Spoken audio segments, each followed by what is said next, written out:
Hello, dolly friends. So it's Aileen here. So it's been a long time since I did like a story time on this channel, several years to be exact. On one of my last videos that I did, I asked if anyone would be interested in hearing more about my dolls' characters' like backstories. And there were quite a few of you who were interested in hearing. I hope I don't ramble too much. I'm gonna try to keep it relatively brief. Honestly, a big goal of mine is to maybe someday write it. So I'm gonna just stick to like more of their characters and their role in the story as opposed to the actual story itself, if that makes sense. Pause for sip of tea. And if you guys want to go grab a tea, grab a coffee, to cozy up with this story time, that would be like ideal. I'm having the David's tea. It's a new one. It's called Silent Night. It's like orange and clove and cinnamon, and it's just like Christmas in a cup. And I know it's not Christmas yet or anywhere near Christmas. It's November 19th today. But I'm already getting in the festive spirit, of course. So just a little preface, my Blythes character's story is just all one huge story. So even if they don't necessarily interact with one another, it's all part of the same like universe. And I don't know why it ended up being that way. I just kept expanding and expanding and expanding. So I don't know if some of you are still here from when I had the channel like back in the day when I was talking about the mystery crew or the sleuth squad. It's that story, but it's now even bigger than it was before. So I'm gonna explain briefly on the OGs, and then I'll show you guys like the updates that happened with the story. I'm also going to be telling you guys all their names and everything like that, so that if I reference them later on in the story, you'll know who I'm talking about, type thing. So to start, these are the OGs. This is Audrey. So first of all, she's my custom, these are all 3 custom factory girls that I customized myself several years ago. And they have been on my channel in the past. So this is Audrey. So she's the one that started it all. She's my little like Nancy Drew. So she lives with her dad in like this big historical house. There's a lot of books, there's a lot of nooks and crannies. So her and her dad are like BFFs. Her dad is actually a professor, so he taught her basically a lot of what she knows, like her book smarts. He's basically where she gets her love for knowledge and stuff like that. She's like hardcore Ravenclaw energy. She's also the leader of the squad. So they are high schoolers. I used to make it that they were like in college, but it didn't really fit. So they're in high school. I think they're 17 years old, most of them. So that was when she met Aldis at school. They're both kind of like outcasts in their high school. Aldis is she's very Velma energy, if you can't tell. She's a very big feminist. Recently discovered that she's a photographer. She's also like Audrey's like right-hand man. So basically together they started solving mysteries, and it didn't like, I don't think they intended to. I think they just stumbled upon a mystery at their school and it just kind of happened. And then this is Pepper. So she's like the varsity athletic cheerleader of the school, and they needed her help on a case. For some reason. She's like very good with like socializing and people, and they're not. So she just ended up helping them with their first case, and it just stuck. She doesn't really like help out that much anymore, but she's just there. She's got a big attitude, but she also is, like I said, very good with people, and she's good at like getting her way a lot. So they kind of make for a good trio. So this is Prue, or Prudence. She's my Miss Sally Rice. She's like one of my favorite dolls that I own. Miss Sally Rice is a Grail doll of mine, and just to finally own her, she's like, oh my god, like I'm not biased, but she's kind of my favorite. So Prue is actually Aldis's sister, her younger sister.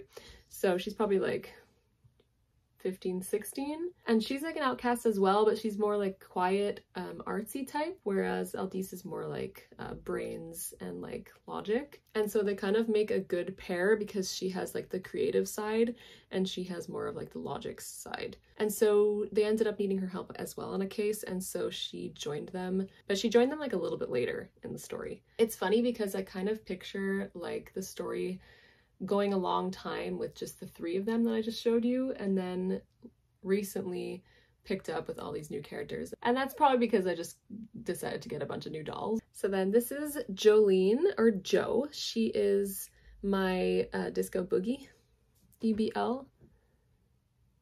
I just love the EBLs so much. They're so cute.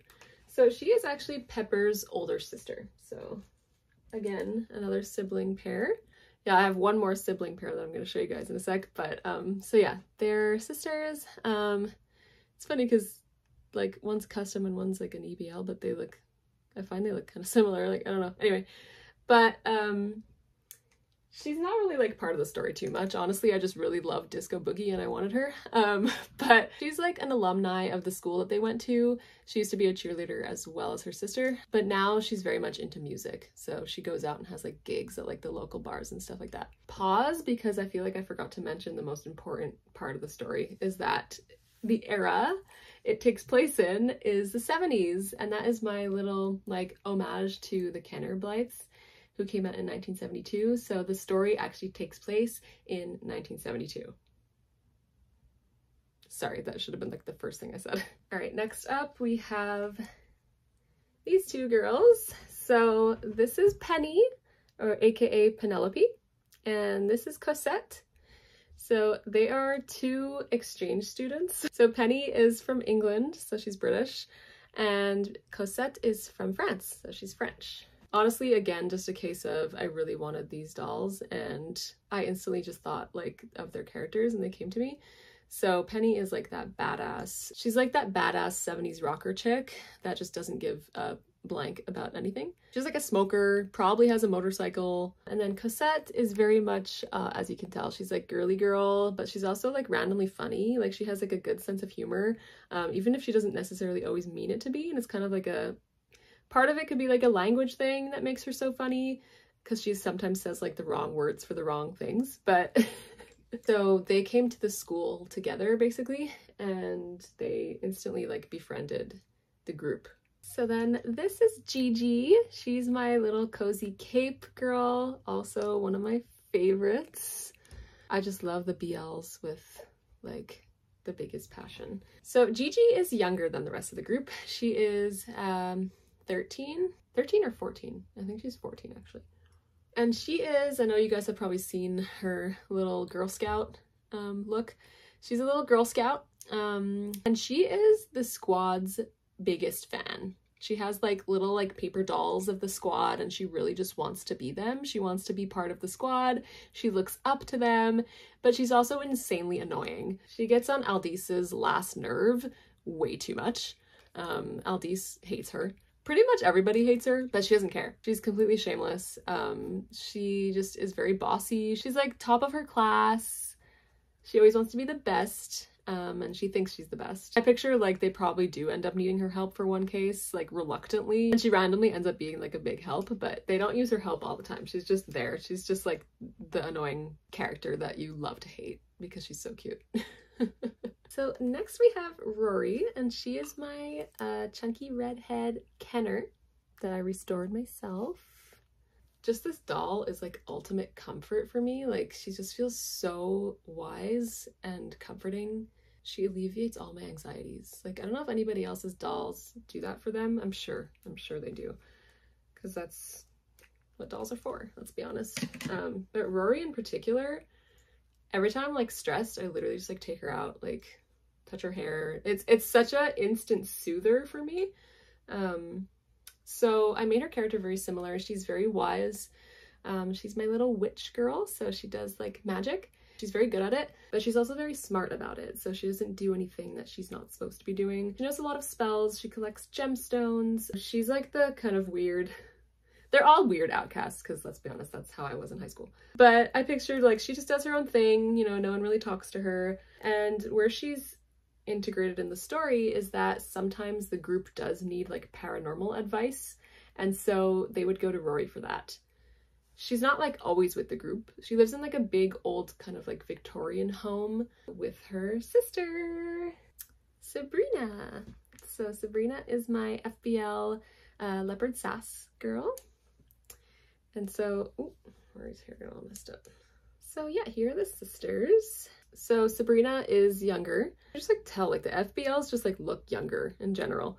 So she is Gigi's age, 14. She's also a witch as well. Obviously they're two little witch sisters. And so Sabrina is like not as knowledgeable necessarily per se in witchcraft, but she is naturally more gifted. So if she like were to really hone her powers, she would be like super, super powerful, I picture. So Rory kind of like teaches her the ropes and teaches her what she knows, and Sabrina is just naturally gifted with, I picture like with ghosts, so with like spirits, and she can kind of communicate with them as well. That leads me to an entire branch of the story. I need to pause for a sip first. So one of the main cases that my crew has to solve is the murder of a character called Cherry. Give me one sec. So this is Cherry. She is my Cherry Sunset Beach Blythe, and I just loved her whole like aesthetic of the stock, so I decided to kind of go with that inspo and keep her name as Cherry, and it just suited her really well. I think it's a nickname actually. Her name's probably Cheryl. So Cherry was alive in the 1950s, and she got murdered in 58, I think.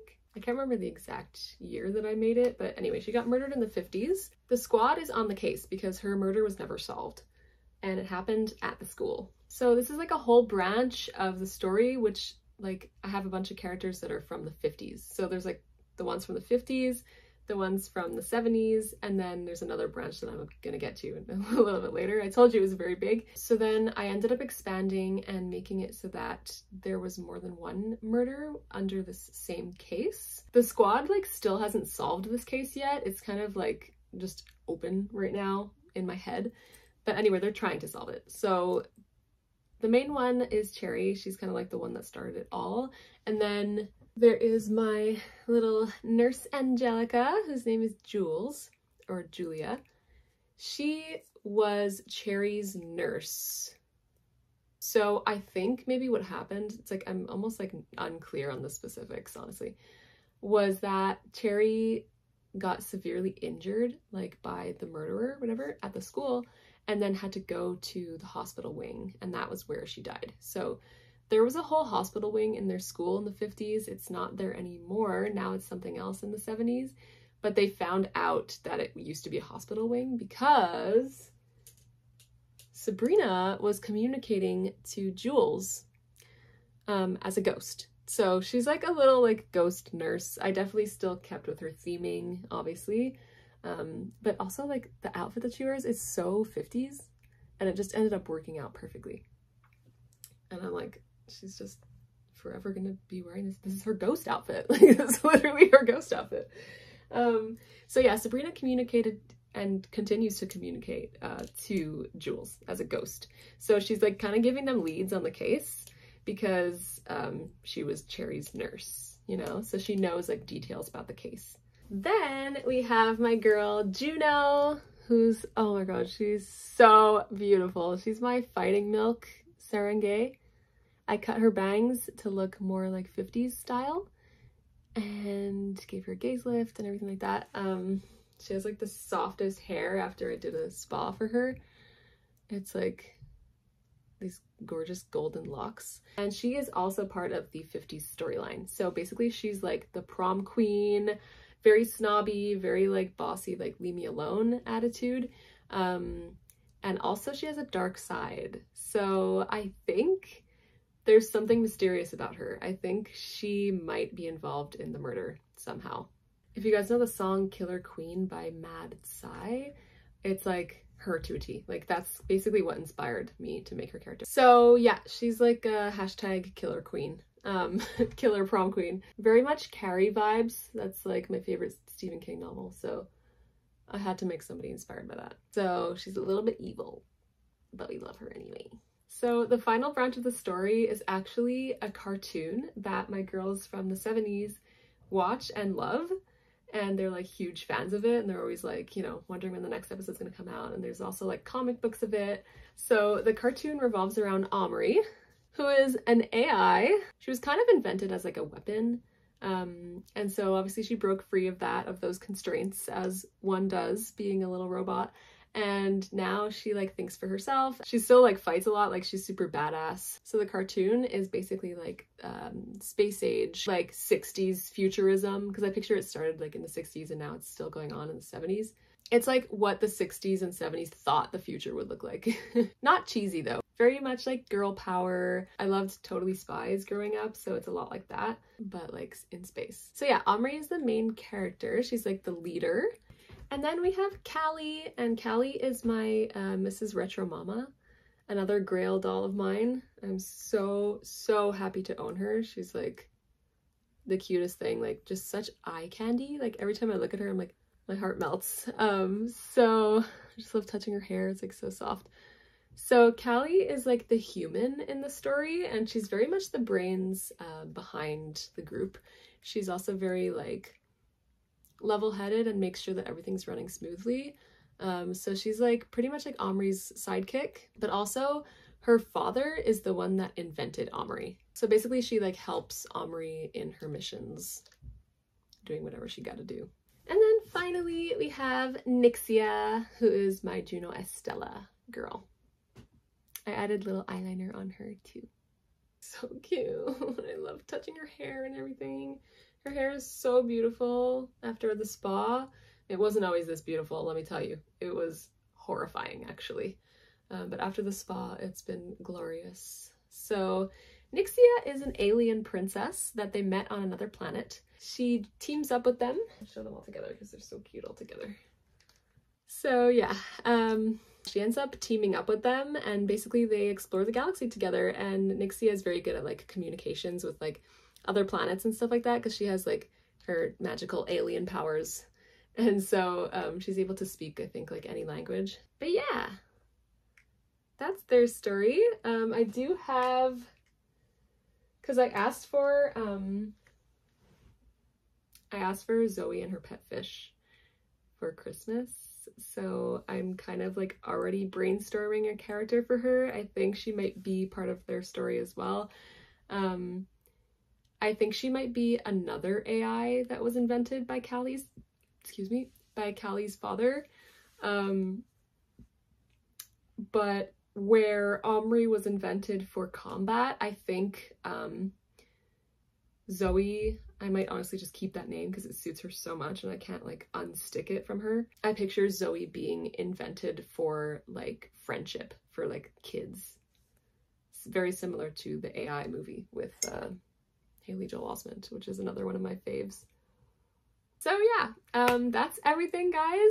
Thank you so much for listening and for joining me on this little story time. I hope you enjoyed. Please let me know your thoughts in the comments if you watched this whole thing. I really appreciate it. Now you guys know, and now I can like refer back to this video every time I mention something. Yeah, I don't see stopping this story anytime soon. There's so many more dolls that I want, and like I'm just gonna keep expanding and expanding. Thanks for watching again, and I'll see you in the next one.